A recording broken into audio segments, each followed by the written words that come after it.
స్వేచ్ఛలో చూస్తే ఆలోచించండి, పరిష్కరించండి, ఉద్యోగుల పెండింగ్ సమస్యలపై ఫోకస్ చేయాలి, ఉత్తమమైన ఆరోగ్య పథకాన్ని అమలుపరచాలి, ఇంటిగ్రేటెడ్ హౌసింగ్ పాలసీని ప్రవేశపెట్టాలి, అవుట్సోర్సింగ్ ఉద్యోగుల కోసం ప్రత్యేక కార్పొరేషన్ ఏర్పాటు చేయాలి. త్రిసభ్య కమిటీతో తెలంగాణ ఉద్యోగ జేసీ చర్చలు. చైర్మన్ లచ్చిరెడ్డి ఆధ్వర్యంలో కలిసిన ఉద్యోగ సంఘాలు. రాష్ట్రంలో దీర్ఘకాలిక పెండింగ్లో ఉన్నటువంటి సమస్యల్ని వెంటనే పరిష్కరించాలని తెలంగాణ ఉద్యోగుల జేసీ చైర్మన్ లచ్చిరెడ్డి పేర్కొన్నారు. ఎలాంటి ఆర్థిక భారం లేకుండానే పరిష్కరించాల్సిన అంశాలు చాలా ఉన్నాయని సోమవారం ఆయన ఆధ్వర్యంలో ఉద్యోగ సమస్యలపై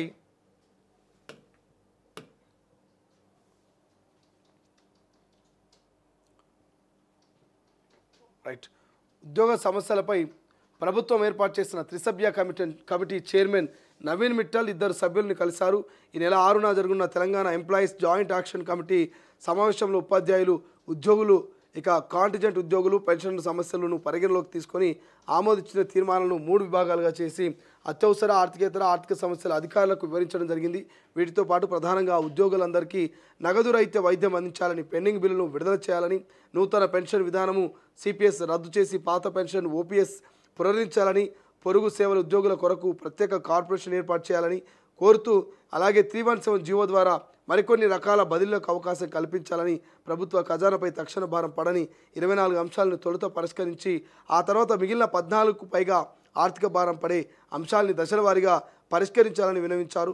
వీటితో పాటు జేఏసీ భాగస్వామ్య సంఘాల ఉద్యోగులు ప్రత్యేక సమస్యల పట్ల ఆయన ప్రతినిధులు నివేదించడం జరిగింది. సానుకూలంగా స్పందించిన కమిటీ ప్రభుత్వంతో చర్చించి పరిష్కారం కొరకు కృషి చేస్తామని హామీ ఇచ్చింది. ఇక జేఏసీ చర్చించిన అంశాలు: 1, 10 లక్షల లోపు బిల్లులను ఈ కుబేర్ ద్వారా క్లియర్ చేయాలి. ఉద్యోగుల ఆరోగ్య పథకం అంటే ఈహెచ్ఎస్ ద్వారా క్యాష్లెస్ వైద్యం చికిత్స అందించాలి. సాధారణ బదిలీలు సాధారణ ఎన్నికల సమయంలో బదిలీ అయిన అధికారుల పూర్వ జిల్లాలకు బదిలీ చేయాలి. అవుట్సోర్సింగ్ ఉద్యోగుల కోసం ప్రత్యేక కార్పొరేషన్ ఏర్పాటు చేయాలి. ఇక సిపిఎస్ కాంట్రిబ్యూటర్ పెన్షన్ స్కీమ్ రద్దు చేసి ఓపీఎస్ ఓల్డ్ పెన్షన్ స్కీమ్ పునరుద్ధరణ చేయాలి. ఇక జీవో నెంబర్ 317 ప్రకారం అర్హత కలిగిన అభ్యర్థులందరినీ పరిగణలోకి తీసుకోవాలంటూ, సో ఎవరైతే ఉద్యోగులు ఉన్నారో ఈ ఉద్యోగుల నాయకులందరూ కూడా జేఏసీ పోయి మరి ఎవరిని కలిసిందే అంటే త్రిసభ్య కమిషన్ని కలిసింది. ఆలోచించండి, పరిష్కరించండి, ఉద్యోగుల పెండింగ్ సమస్యలపైన ఫోకస్ చేయాలని చెప్పేసి సో త్రిసభ్య కమిటీతో తెలంగాణ ఉద్యోగ సంఘాల జేఏసీ నాయకులు సో లచ్చిరెడ్డి గారితో పాటు మిగతా వాళ్ళందరూ కూడా భేటీ అయ్యి మరి ఒకసారి ఆలోచించండి.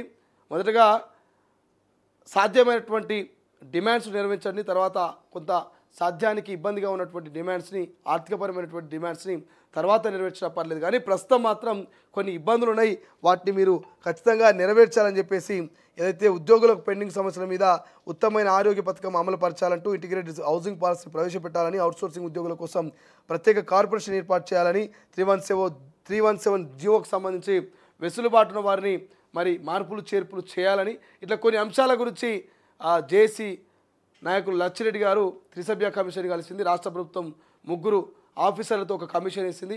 ఆ కమిషన్ బాధ్యత ఏంటంటే ఏ సమస్యలు ఉన్న ఉద్యోగస్తులకు సంబంధించి వాళ్ళంతా సమస్యలు తెలుసుకోవడం, సమస్యల్ని ప్రభుత్వం దృష్టికి తీసుకెళ్ళడం, ప్రభుత్వం మళ్ళీ వాటికి ఒక సొల్యూషన్ చూడడం, ఇట్లా త్రిసభ్య కమిషన్ పని. సో మరి త్రిసభ్య కమిషన్కి సంబంధించినటువంటి ఎవరైతే నవీన్ మిట్టల్ ఉన్నారో నవీన్ మిట్టల్ని ఇద్దరు సభ్యులను కూడా కలిసి వాళ్ళ సమస్యల గురించి చెప్పినట. మరి చూద్దాం త్రిసభ్య కమిషన్ ఇచ్చేటువంటి నివేదిక ప్రభుత్వానికి ఎట్లుంటుంది, ప్రభుత్వం ఎట్లా స్పందిస్తుంది, నిజంగానే ఆలోచించి నిర్ణయం తీసుకుంటుందా లేకపోతే పక్కన పెడుతుంది అనేది ముంగల చూడాల్సిన అవసరం ఉంది. బట్ ఏదేమైనా ఒక అడుగు అయితే ముందుకేసిరు నాయకులు అని చెప్పుకోవచ్చు, ఉద్యోగస్తులు ఒక అడుగు ముందుకేసిరని చెప్పుకోవచ్చు. పుష్కరాలకు హెలికాప్టరు, సరస్వతి పుష్కరాల్లో జాయింట్ రైడ్. ఇక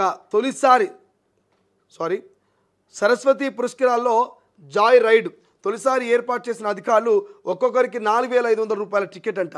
ఇప్పటికే హెలిప్యాడ్ ఏర్పాటు చేసిన అధికారులు హైదరాబాద్ నుంచి కాళేశ్వరానికి 1.50 లక్షలు ఈ నెల 15 నుంచి 26 వరకు జరగనున్న వేడుకనంట. ప్రభుత్వం